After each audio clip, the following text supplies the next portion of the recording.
Q50 screen and Q60 of course.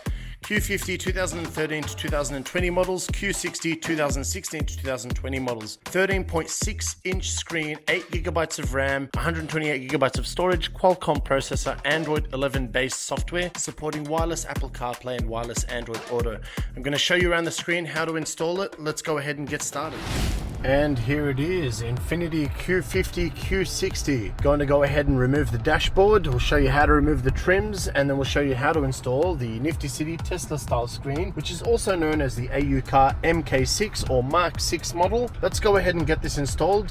The first thing you want to do is go ahead and remove on this piece. It's just on clips, so you'd go ahead and remove that. And then same thing for the other side. You want to go ahead and drop the sleeve of the shifter, pull out the pin towards you, just like that, and then you can go ahead and remove the gear knob shifter head. Then you want to go ahead and remove this cup holder trim, the silver piece, just like that. There's a connector at the bottom. Go ahead and disconnect that and put that aside, and then that'll expose the screw on the other side. Go ahead and remove that. Once you've removed the silver cup holder piece, there's a couple of screws that you need to remove. 1, 2, 3, and 4. Once you've removed all 4 screws, you can go ahead and pry this out very slowly and balanced. You might need to remove the gear knob shifter down to drive so you can pull this out. Disconnect all 4 connectors. Okay, we've disconnected the whole piece. We can now put that aside. Now we need to remove the air vents. Careful not to snap or crack any plastics. Now we need to focus on removing the screen. Remove the 2 screws. Now we can pry out the bottom screen and its trim. Easy. Go ahead and disconnect 3 connectors in total. We'll leave the head unit in there. We'll leave the AC box. We'll leave that all. We need to go ahead and remove the screen. There's 2 screws. Go ahead and pry out the screen. 2 big white connectors. 4 small colored connectors. What it should look like so far. Okay guys, so we opened up the kit and we have the screen and all the wiring. There are 3 main connectors that we have to worry about, right? This one goes underneath in the armrest, and these 2 go straight to the screen. Not hard, very easy, just like that. And this is the power harness. There we go, we have them both ready. And then for the 3rd connector is right underneath the armrest. There we go, just disconnect that and then go ahead and loop it with the Nifty City harness, and just like that. The rest are all accessories, microphones, GPS, USB ports, antennas. Some are optional, some you must connect. And then guys, go ahead and grab your factory screen again. Connect all the color connectors first, and then go ahead and connect the big connectors, and then bring down the connectors from underneath the screen. Push the screen back in.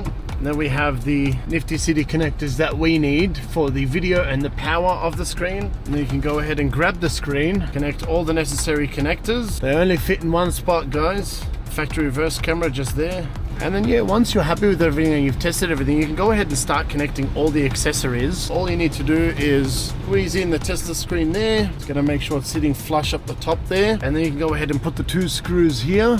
And then once you've put the 2 screws, you can go ahead and put the air vents just like that. Cool, and then you can do it for the other side. Whilst you're still putting the vehicle back together, go ahead and try your 360 camera, your aircon, steering controls. Try all that, make sure you're happy, and if you are, you can go ahead and continue putting the car back together. I forgot to mention, if you're putting the dashboard back together and you notice there's a small mismatch in the silver lining here next to the screen. See, that one reaches the whole way, that one doesn't. You've been provided some extra plastics from Nifty City. You can just rip them off from the centerpiece or apart from each other, just like that. It's okay, it's safe to break the pieces off. So I've broken one piece off, and this is the piece that I already found. Measure it, make sure it reaches the whole way, and if it does, you should change that over next to the screen there. It's all working. Let's go ahead and try and connect Apple CarPlay. Go ahead and open the Bluetooth app connections list, and then it should appear on your phone as GT6. Allow and use CarPlay when it comes up. And there we are, it's loading now. I can go ahead and lock my phone since it's wireless. First time, it's initializing for the first time, so it may take a little longer. And there we are, Apple CarPlay as you know it. Sorry guys, I'm not going to play any audio due to copyright reasons. We've got the onboard digital equalizer.